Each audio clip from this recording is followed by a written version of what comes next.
اس کی تلافی جو مکے جا کر تم حاصل نہیں کر پائے ہو اس کی تلافی جا کے کربلا میں کرو.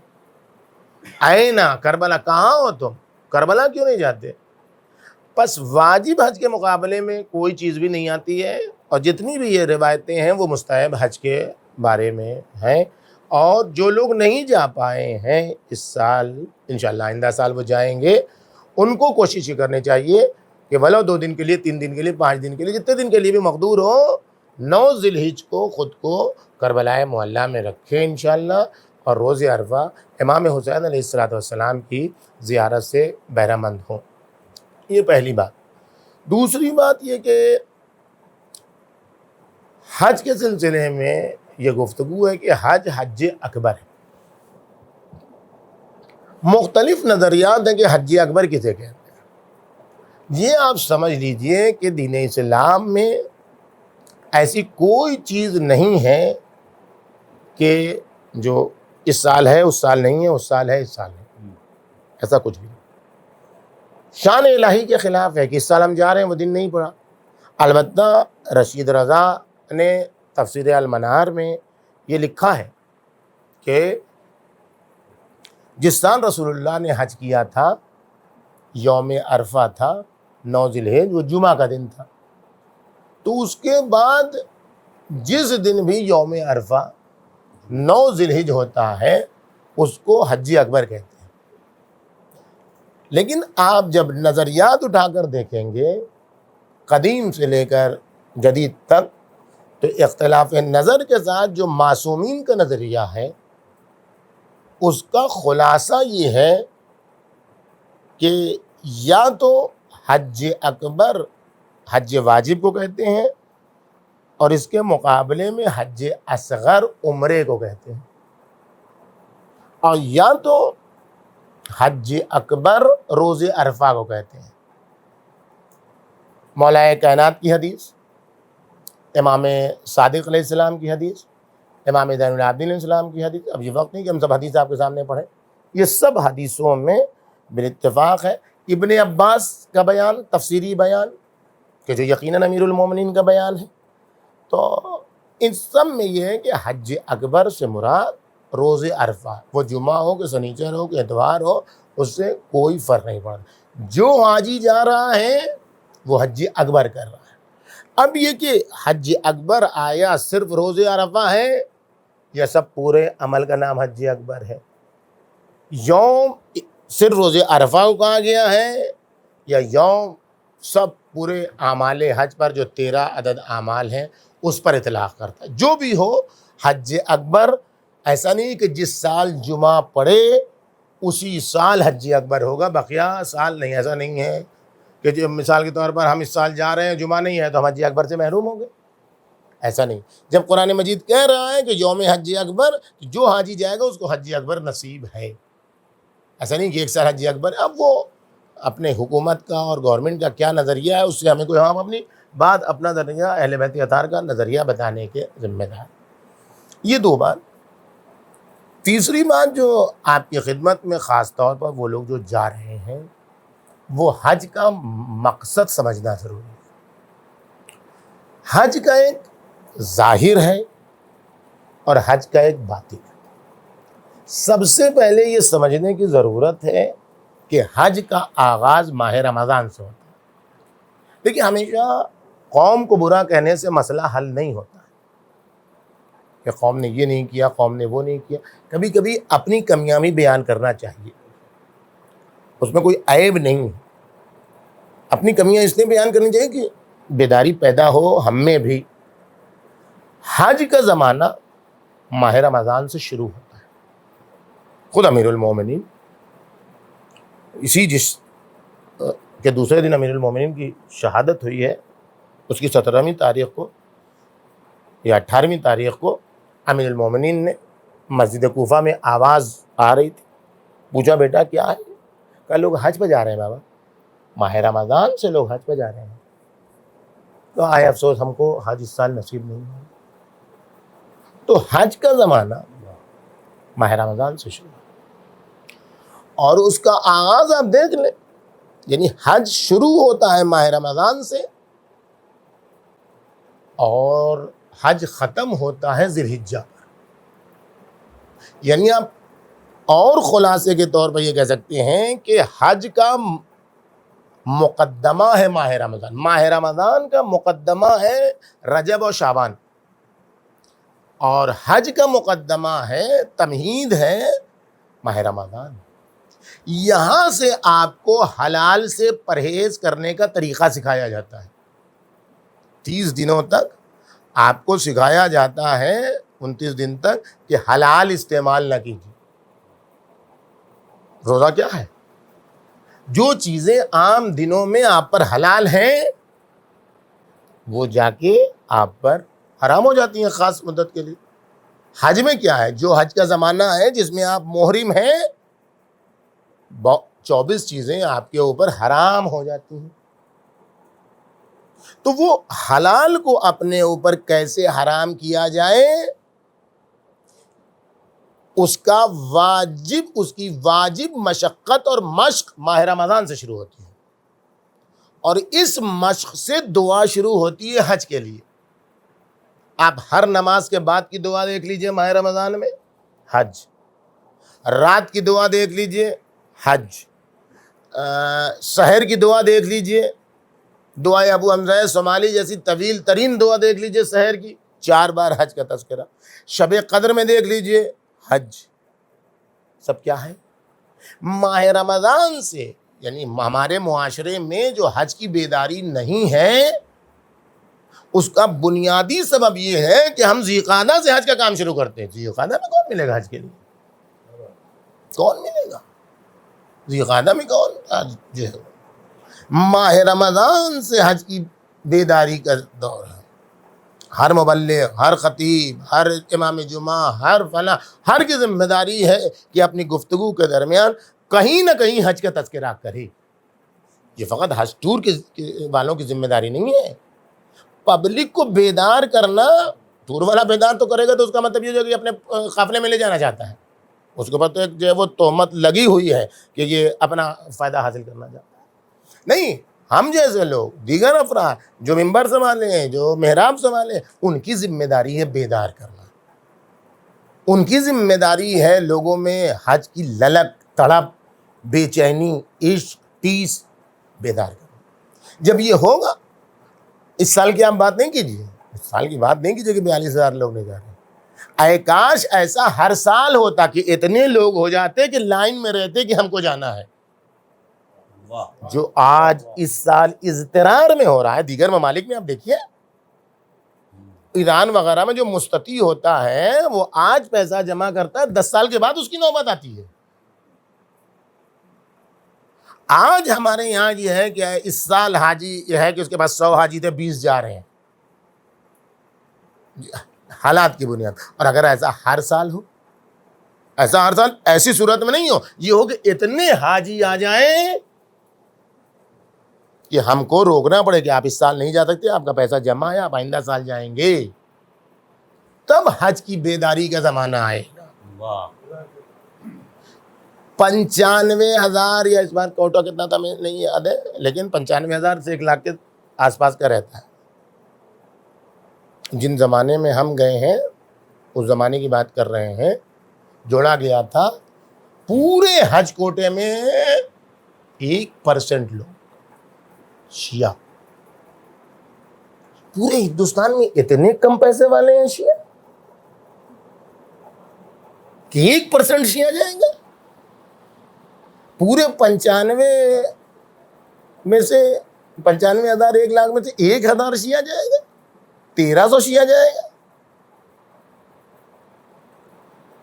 کہ کیا, جبکہ کس کے ماننے والے ہیں؟ یہ سب سے بڑا المیہ ہے. ہم جس کے ماننے والے ہیں وہ ایسا معصوم ہے کہ جس نے 25 حج پیدل انجام دی, مدینے سے مکہ. امام حسن مجتبی, امام حسین شہید کربلا. ماتم کی بیداری اس میں کیوں نہیں دکھائی دیتی کہ ہمارا مولا پیدل حج کرنے گیا ہے 25 بار, وہ بھی اننون قافلے کے ساتھ. غیر معروف قافلے کے ساتھ جو یہ نہیں پہچانتا ہے یہ فرزند رسول ہیں. اور جب راستے میں جانے والا جا رہا ہے تو اس نے دیکھا کہ امام معصوم اللہ اکبر ایک دوسرے حاجی کا پیر دبا رہا ہے, پیر میں تیل لگا رہا ہے. وہ شخص جو اپنی سواری پر ہے وہ پوچھتا ہے تمہیں معلوم ہے یہ کس سے تم پیر میں تیل لگوا رہے ہو؟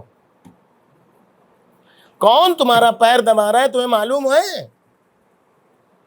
کہ نہیں, ہم اتنا بہت جانتے ہیں کہ جب سے یہ ہمارے قافلے میں آیا ہے اس کا ایک ہی کام ہے کہ یہ حاجیوں کی خدمت کر رہا ہے.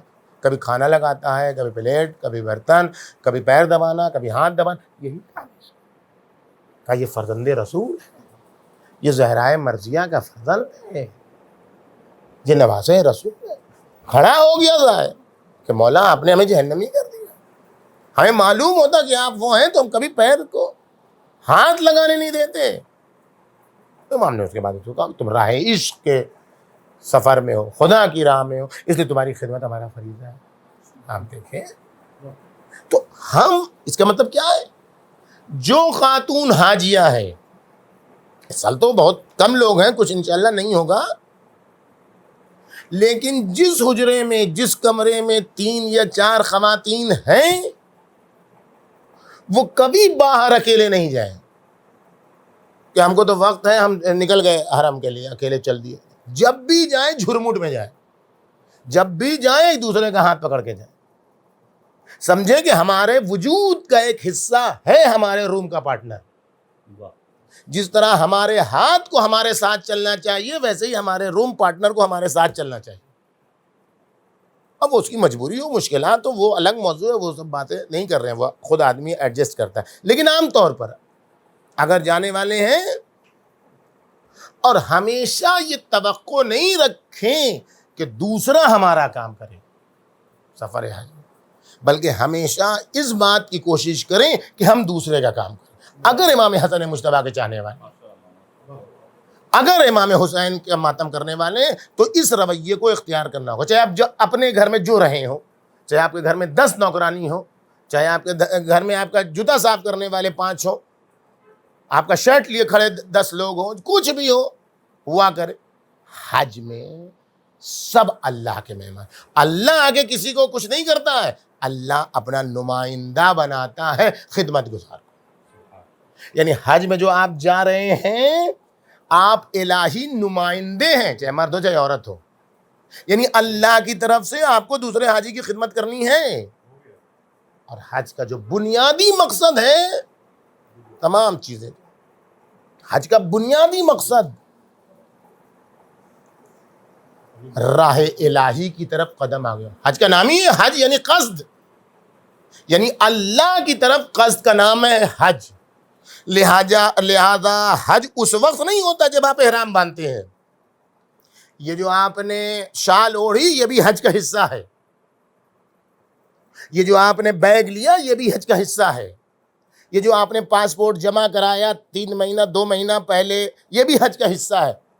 لہذا حج خانہ کعبہ اور مکہ اور مدینہ اور احرام کے بعد نہیں شروع ہوتا ہے. جہاں سے آپ نے حج کا قصد کیا وہیں سے حج شروع ہو گیا.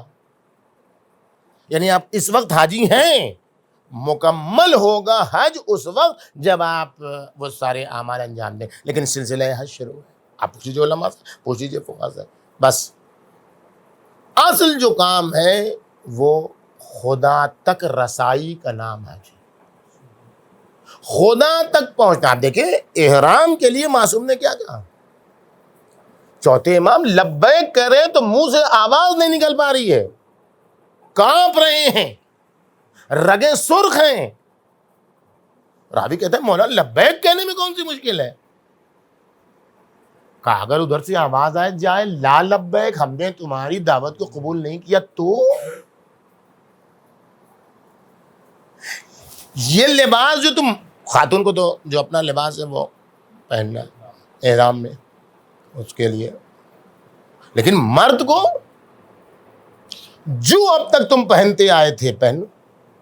لیکن جہاں احرام کا تصور آیا وہاں سب کچھ ترک کر دینا ہے. 2 غیر صلہ ہوا. کیا ہے؟ یعنی معصوم نے کہا کہ جب تم کپڑا اتار رہے ہو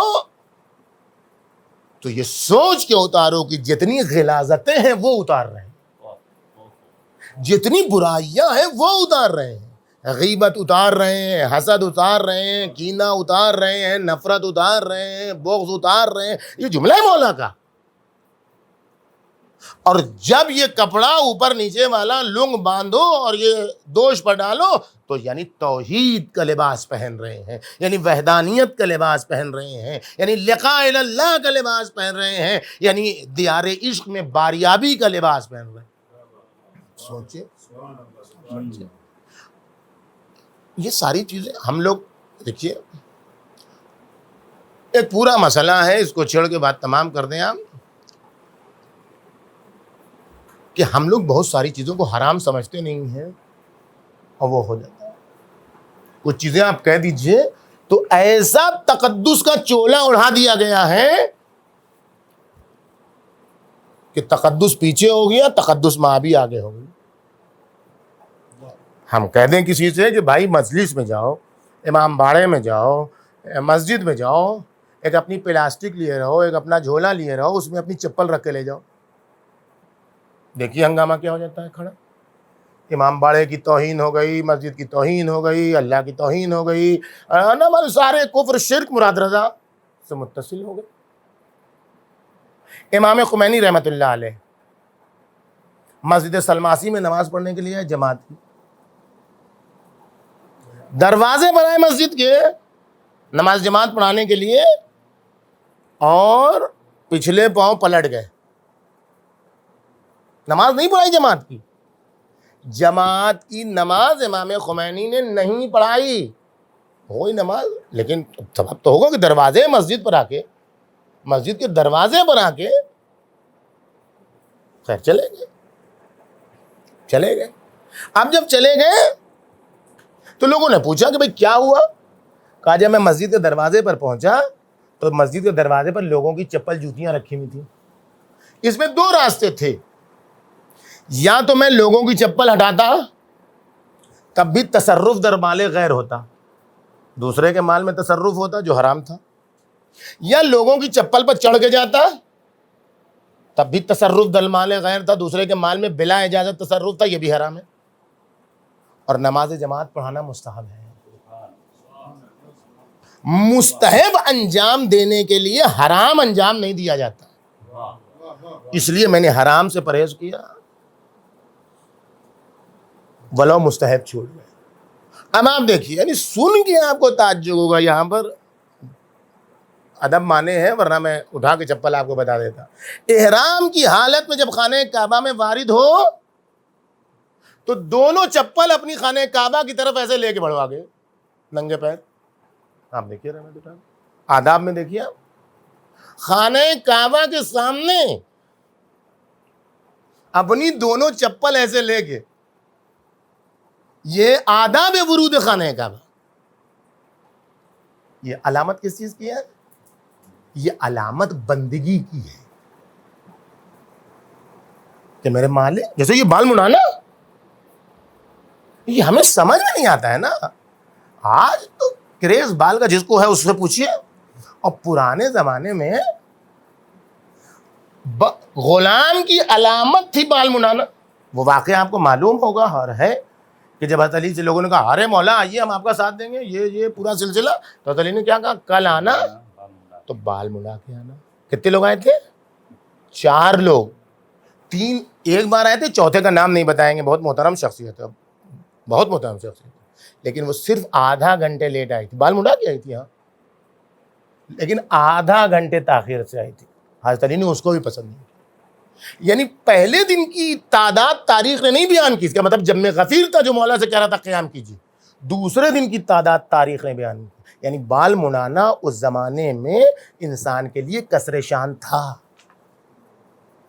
تو خدا کی بارگاہ میں کہنے کا مقصد یہ ہے کہ ہاں جائیں وہاں حج کرنے کے لیے تو سب کچھ نکال کے اب بارگاہ الہی میں افضل الاعمال احمزھا، اپنے آپ کو تکلیف میں ڈال کے دوسروں کو آسانی پہنچانے کا. اچھا یہ والی بات جو کہی گئی یہ فرد کو کہی گئی, تم اپنے آپ کو پریشانی میں ڈالو. سعودی گورنمنٹ یہ کرتی ہے جان بوجھ کے کہ افضل الاعمال احمدھا, وہ والا نہیں صحیح ہے. یعنی میں سنا اس لیے بتا رہا ہوں کہ ایسے راستہ جا رہا ہے تو ایسے نکل جائے گا. نہیں, وہ ایسے اب نہیں جانا ہے آپ کو, اب پھر ایسے آنا ہے. مطلب 1 کلومیٹر کا راستہ آپ کو 5 کلومیٹر کیوں کر رہے ہو؟ حدیث سنا رہی ہے افضل الاعمال احمدھا. یہ وہی والی بات ہے, معاف کریں بات منتقل ہے, یہ وہی والی بات ہے جو زیارت پر لے جانے والے قافلے ایموشنل بلیک میل کرتے ہیں.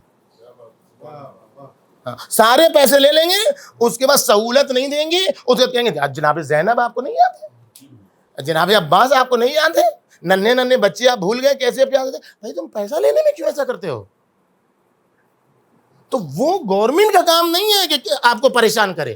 آپ کا کام ہے کہ آپ اپنے نفس کو تعب دینے کے لیے اجتماعی زندگی. دیکھیے ایسے لوگ ہوں گے جو 2 آدمی کے ساتھ شیئر نہیں کر پاتے ہوں گے, لیکن حج میں آپ کو 500 آدمی کے ساتھ اتنی والی جگہ پہ رہنا ہے. مینا شاید مول صاحب اتنی جگہ ہوگی لمبی سونے کی, یہی نا مینا میں ایک آدمی کے, اس میں آپ نہیں کہہ سکتے کہ میں تو ڈنلپ کے بستر فلانے پر نہیں, اتنے ہی میں سونا ہے 2 آدمی مل کے. اس میں کیسے سونا ہے, یہی کا اسی کا نام حج ہے. اور وہ بھی ایسے سونا ہے کہ مراد رضا کو سونے کی عادت ہے ایسے کر کے, تو مراد رضا کو اپنے آپ کو مینٹین کرنا ہے کہ ایسے ہی سوئے, اس کے اوپر ہاتھ نہ جائے کہ اس کو تکلیف ہو. آپ دیکھیں مراد رضا اپنے کمرے میں کیسے سوتے ہیں, مراد رضا جانے, مراد رضا کا اللہ جانے. لیکن مراد رضا کو یہاں پر اگر یہ 2 لوگ کے ساتھ سو رہے ہیں تو ایسے سونا ہے کہ ان کے اوپر ہاتھ نہ جائے, چاہے جاگ کے سو چاہے سو کے جائے. بہرحال بات تو بہت ساری ہے. خداوند عالم سے دعا یہ ہے کہ جو لوگ جا رہے ہیں وہ اپنے لیے کوئی دعا نہ کریں, اپنے لیے کوئی دعا نہ کریں. اگر چاہتے ہیں کہ اپنی دعا قبول ہو تو صرف اور صرف دوسروں کے لیے دعا کریں. راوی کہتا ہے کہ میں نے ایک شخص کو دیکھا میدان عرفات میں کھڑا ہے, روتے روتے اس کی آنکھیں خراب ہو گئی ہیں. اب جب میں اسے قریب گیا تو سارے شہر والوں کے لیے دعا کر رہا تھا, اپنے لیے ایک دعا ہی نہیں کر رہا تھا. میں نے کہا بھائی تمہاری آنکھ خراب ہو گئی ہے روتے روتے, تم دعا نہ کرو, رو نہیں. اور اگر تم دعا کر بھی رہے ہو تو کچھ اپنے لیے, اپنے بچوں کے لیے. کہا نہ ہم اپنے لیے دعا ہی نہیں کریں گے. میں نے امام جعفر الصادق علیہ السلام سے سنا ہے, صلوات پڑھ دیجیے, کہ بندہ مومن جب کسی دوسرے بندے مومن کے لیے دعا کرتا ہے تو اس کی جو دعا وہ دوسرے بندے مومن کے لیے کرتا ہے, اللہ کے فرشتے, اللہ فرشتوں کو مامور کرتا ہے کہ اس کے لیے وہی دعا کریں. تو مجھے اپنی دعا کی قبولیت پر یقین نہیں ہے, فرشتوں کی دعا کی قبولیت پر یقین ہے. لیکن جتنا چاہتے ہیں کہ آپ کو ملے سب دوسرے کے لیے. جس نے آپ کو ستایا اس کے لیے سب سے زیادہ دعا کیجیے, جس نے آپ کو رلایا اس کے لیے سب سے زیادہ دعا کیجیے. دل سے کینہ نکال کے, بغض نکال کے, جس نے رلایا ہے, جس نے ستایا ہے, سب کے لیے دعا کیجیے. لیکن یاد رکھیے دعا اگر کرنی ہے سب سے پہلے تو غریب زہرا کے لیے, امام زمانہ کے لیے. دعاؤں کا محور گلدستہ, گلے سرسبد, روز پیس, جو کہہ لیں ایک دعا کیجیے, اور اس کا نام ہے امام زمانہ کے ظہور کی دعا. یہ دعا اگر قبول ہو گئی ساری مشکلات آسان ہو جائیں گی. السلام علیکم ورحمۃ اللہ وبرکاتہ. حضرات ابھی حجت اسلام والمسلمین مولانا سید مراد رضا صاحب قبلہ حج کی اہمیت اور افادیت پر گفتگو کر رہے تھے, اور آپ نے دیکھا قبلہ نے بتایا کہ حج کے دوران جتنی بھی صعوبتیں اور جتنی بھی پریشانیاں اور جتنی مشکلیں آپ پر آئیں گی تو گویا وہ قبولیت کے اسباب فراہم کر رہی ہیں. تو وہاں پریشانیوں کا اور مشکلات کا خیر مقدم کرنا ہے آپ کو, اس کے لیے میر کارواں سے ناراض نہیں ہونا ہے. ورنہ ہم نے خود وہاں پر یہ منظر بھی دیکھا ہے کہ ایک روٹی اور ایک بوٹی کے لیے میر کارواں سے لڑتے ہوئے دیکھا ہے لوگوں کو. زیارتوں پہ بھی یہ منظر دیکھا ہے اور حج میں بھی دیکھا ہے. تو وہ کام آپ لوگوں کو نہیں کرنا ہے. بس یہ گزارش ہے, کیونکہ قبلہ نے جیسا کہ کہا کہ ہر عبادت برابر نہیں ہو سکتی. نماز کی اپنی اہمیت ہے, روزے کی اپنی اہمیت ہے, مگر حج کی اپنی اہمیت ہے. نہ سارے عابد برابر ہوتے ہیں, نہ ساری عبادتیں برابر ہوتی ہیں.